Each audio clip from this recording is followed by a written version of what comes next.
第7章、地球救済計画の司令官。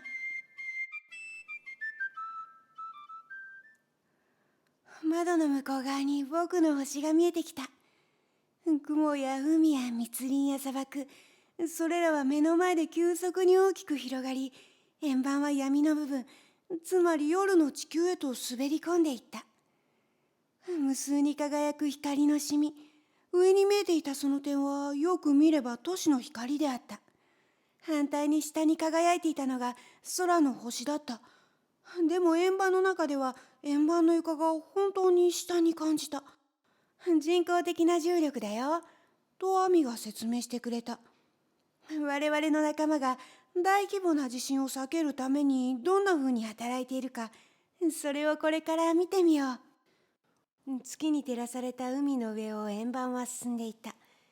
いや、正確には海の下と言うべきだ。だってまだその時は逆になったまま飛んでいたんだから。はるか前方に海辺の都市が見えてきた。この地点だ、とアミは横のスクリーンを見ながら言った。潜水しよう。窓の外が急に真っ暗になった。今海底に向かっている。スクリーンを見てごらん。その方がずっとよく見えるから。前の旅と同じように窓の外は真っ暗な闇だというのに、正面のスクリーンではとても明るく鮮明に周囲の様子が見えた。アミは円盤をまっすぐに立て直した。まるで地上を飛んでいるかのようだった。下の方に荒れた山や谷が見え、時々そこを飛んでいる鳥とすれ違った。鳥に見えたものは実際にはいろいろな大小の魚やクジラやイワシの大群で、自分が海の中にいることを改めて知らされた。でもまるで空中にいるように全てが透明に見えていた。本当に信じられないような美しさね、とビンカが言った。一瞬一瞬全てが美しいよ。本当に見ることを知っている人にとってはね。遠くの海底に葉巻のような細長い物体が水平に横たわっているのが見えてきた。目の前に迫ってきて初めて、それが海底すれすれに停泊している巨大な宇宙船だということに気がついた。想像を絶するスケール。それはまるで一つの巨大な都市のように感じられた。さらに近づいた時には、そのあまりの大きさに目がくらんだ。その物体の端は遠くに行くに従って霞んでいき、端から端までを一度に見渡すのは到底不可能だった。光を発する窓が何千何万とあることから、内部は何十階にもなっていることが想像できた。これ一体何なの？これが神？ビンカは大きく目を向いていた。地球救済計画に従事しているものの中で最大最重要の大型宇宙母船だ。大抵は宇宙空間に停泊しているけど、今はとても例外的な理由があって海底にいるんだ。飛行機の代わりに円盤を積んだ航空母艦のようなものと思えばいいよ。そして何千何万もの人々が泊まることもできるんだ。いつも近くに待機していなければならない。いつ大勢の人々を救出しなければならないような事態が起こらないとも限らないからね。地球のすべての救済計画を指揮している司令官もここに住んでる。じゃあ、これから彼に会ってみよう。一体何のために今ここにいるのか。アミは操縦桿のボタンを押した。スクリーン上に一人の男の顔が現れた。すぐに地球人でないことが分かった。その顔は僕に歴史上の偉大な死たちのイメージを想起させた。内面からにじみ出る静けさ、落ち着いた至福の表情、平穏さを伴った甘い雰囲気は、地球に住んでいるどんな人よりもはるかに美しく見えた。オフィルでだって彼のような要望の人は一人も見なかった。にもかかわらず善意に満ち溢れたとても大きなその目と視線を除けば地球人そっくりだったので、すぐに親しみを覚えた。君たちに我々の兄弟司令官を紹介するよ、とアミが言った。スクリーン上の男は奇妙な言葉で僕たちに話し始めた。すぐに翻訳機がその訳を伝えてきた。いやー、ビンカとペドリータ、我々の母船へようこそ。私が地球救済計画のすべての管理を任されている責任者です。よろしく。僕たちは二人とも小さくなっていった。話をすると彼の顔は満面繊細この上ない微笑に覆われた。では私の部屋で君たちを待っている。そう言うとスクリーンから彼の姿が消えた。窓の外を見た。母船の腹と垂直な向きに方向転換すると、円盤は吸い込まれるように中に入っていった。海水から抜け出ると、それほど大きくない完全に乾いた空間が現れた。網の円盤と同じような小さな円盤が何機も停止していた。僕たちの円盤が着陸している間、水門の扉が入ってきたばかりの穴を塞ぐのが見えた。じゃあ降りよう。網は立ち上がっていった。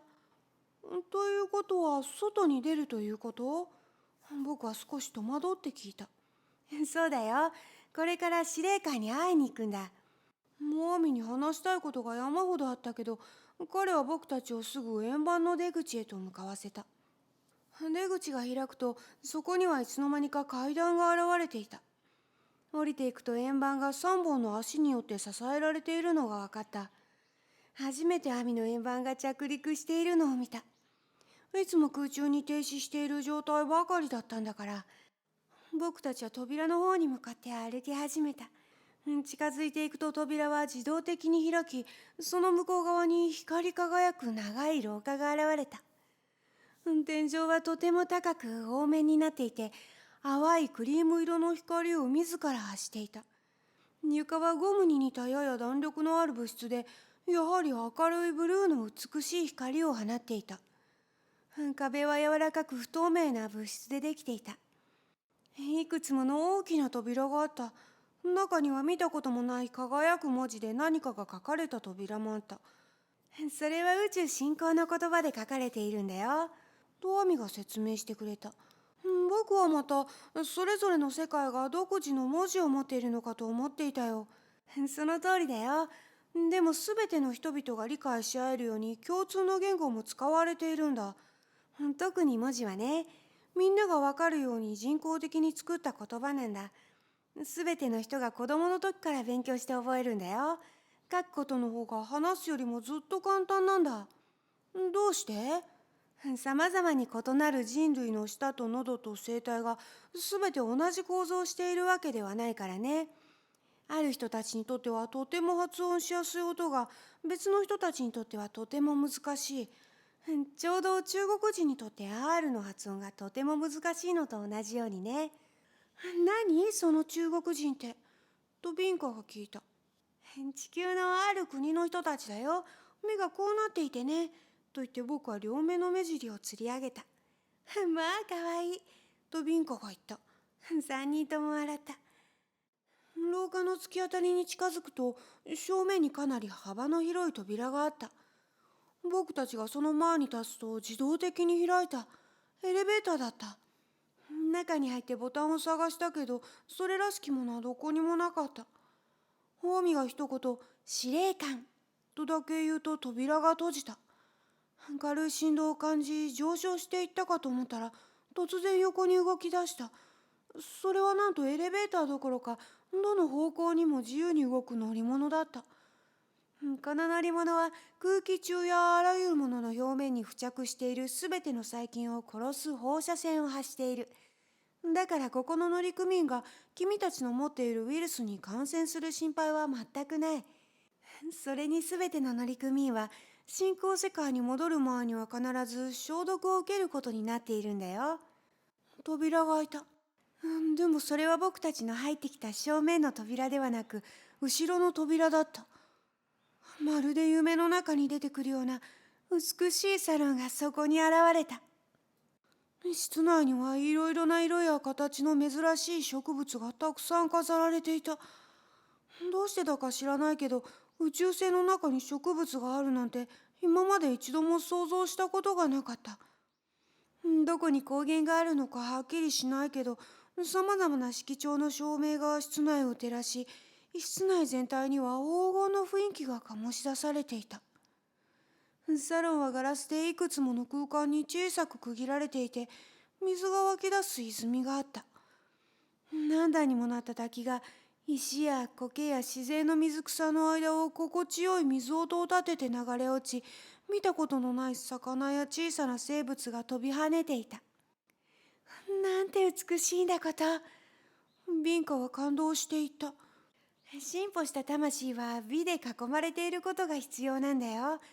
自然よりも美しいものはないからね。とアミが言った。僕たちは内部に進んでいった。左側にある短い廊下を通り抜けると、さっきスクリーンで挨拶した司令官が立っていて、僕たちを迎えてくれた。彼の後ろには巨大な窓があって、そこから石や植物の間を流れる小川が見えた。その背後には青い太陽が小さな山の後ろに今まさに沈もうとしていた。それが船内の広いスペースに作られた人工的な風景だったのか、それとも別の何かだったのか、その時ははっきりわからなかった。アミは後になって司令官は自分の故郷の風景を思い出すのが好きなので、それを再現しているのだということを説明してくれた。でもあの巨大な大窓がなんとスクリーンだったとは、その時は全く想像すらつかなかった。司令官は白い服を着ていた。アミの服によく似ていたけど、ずっとゆったりとしていて、首や胸の一部は露出していた。背丈はおそらく1メートル95センチは下らなかっただろう。まるで体全体から光を放っているように感じた。アミは僕たちにもっと彼に近づくようにと言った。僕は尊敬の念と一種の恐れの気持ちでいっぱいで、恥じ入りたいほど恐縮していた。だってアミのおかげで自分が欠点だらけだということが分かっていたし、あんなにも純粋な後光が差しているようなこの人と比べると、僕はほとんど豚と同じくらいのレベルしかないと、少なくともあの時はそう感じていた。彼はとても優しい落ち着いた声で言った。他人と比較するのは時にはいいこともある。でも害になる場合も少なくない。彼はアーミと同じように人の考えていることをキャッチすることができた。ビンカは司令官を前にして一種のトランス状態に陥っていた。彼女は彼の前に進み出て、彼の手を取り口づけをしてひざまずこうとした。そんなことはやめなさい。と言うと司令官はビンカの手を引いて彼女を起こした。私は君と同じ奉仕する者。君の兄弟であり神を愛する者だ。ひざまずくのは神の前だけでいいんだ。司令官の言葉に感動したビンカは目に涙をためていた。我々の上にはいつも誰かがいる。そして下にもいる。上の人の忠告はよく聞かねばならない。また下の者には指導してあげなければならない。私は上の兄弟の教えをよく守っている。司令官の言う上とか下とかいうのは進歩度のことだよ。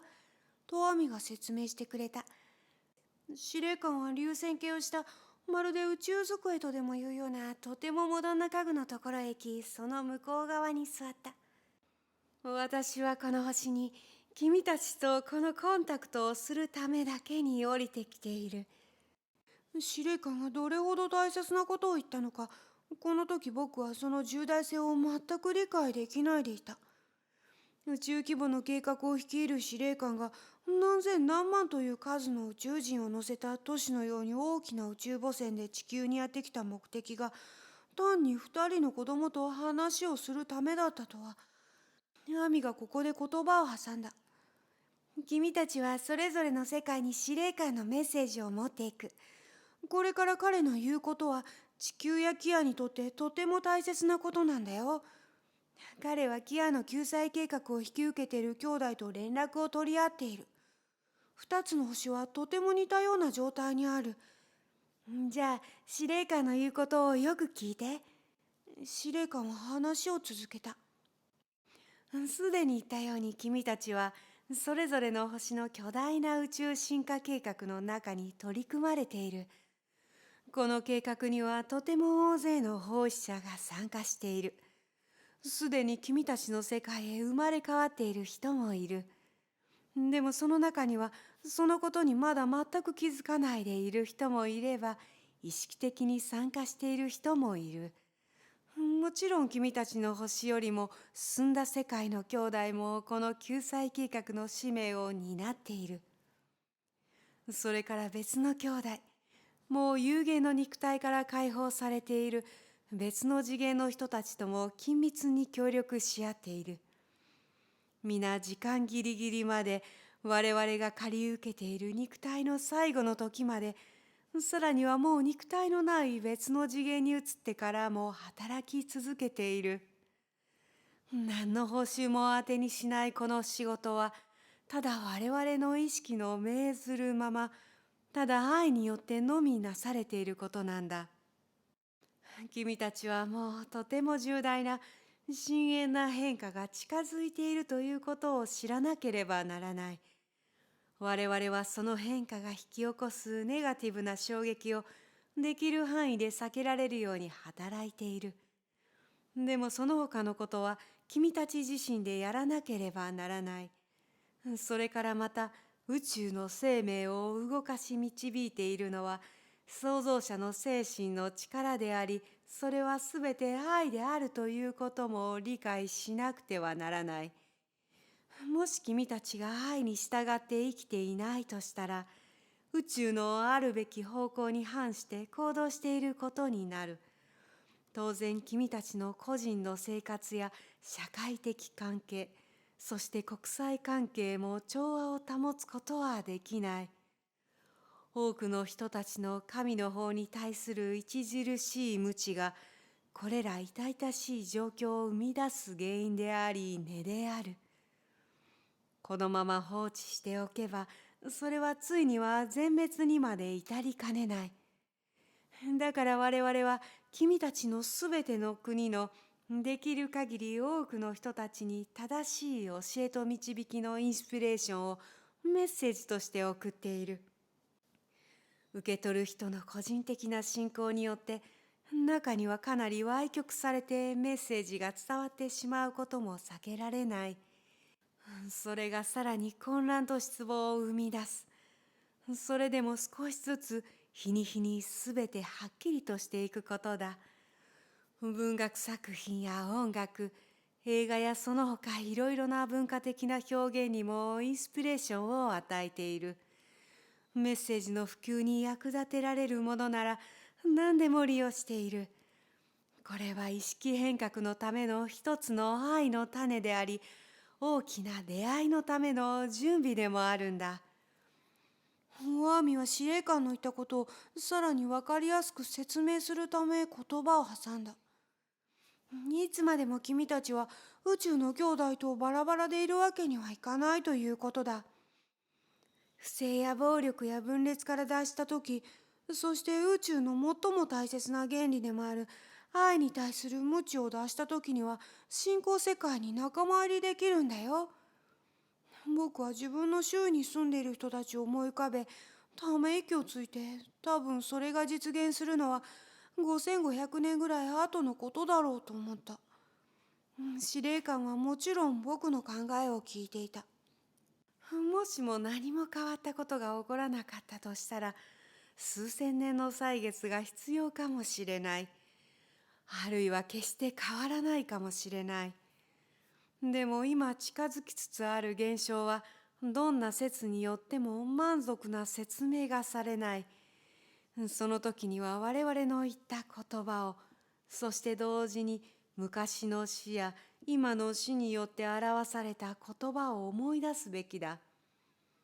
差し迫った破壊から唯一君たちを救う方法は、愛の普遍性。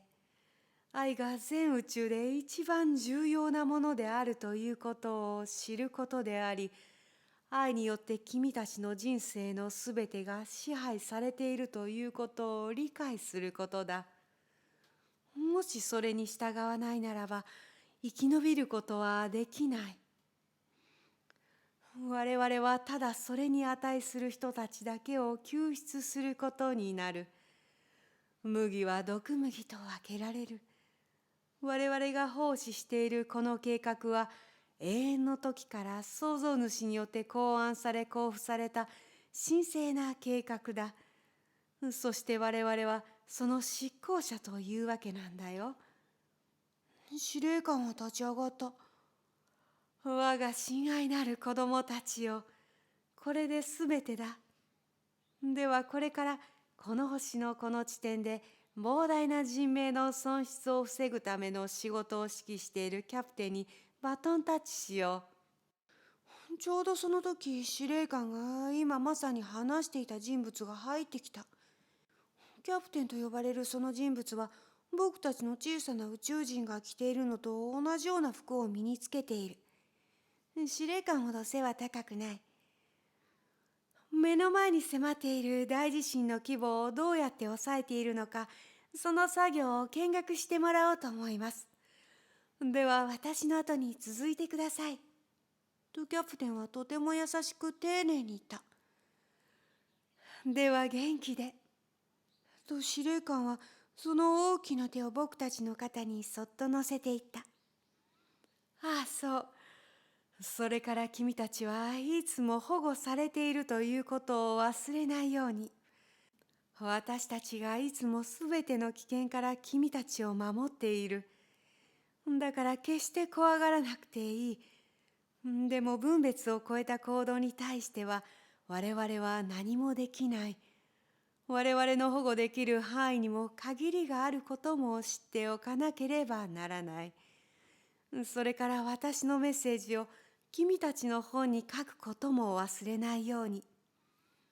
もし我々に許されるなら、この宇宙船からスピーカーを通して、また君たちのラジオやテレビの放送を通して、きちっと知覚化できる形で声を大にして宣言したいところだよ。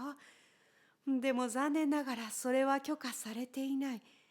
ただ我々の友愛の言葉をすでに目覚め始めている君たちの特別な内的なチャンネルを通して送ることしかできない。まさに進歩し救済されるためにはどうしても発達させなければならないこの内的な感覚を通してね。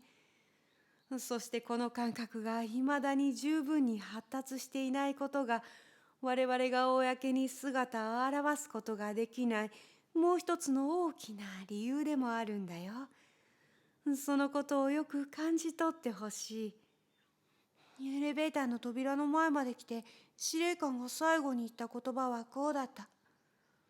私の愛する上の兄弟が君たちの世界の苦しみ悩んでいるすべての人々にその大きな愛を伝えるようにと私に依頼してきている。そして人類が出現した日から一日たりとも休むことなく働いているということ。そしてそれは人類が平和で幸福に暮らせるようになるまで続けられるということを知ってほしいと言っている。だから君たちも休んでいてはダメだ。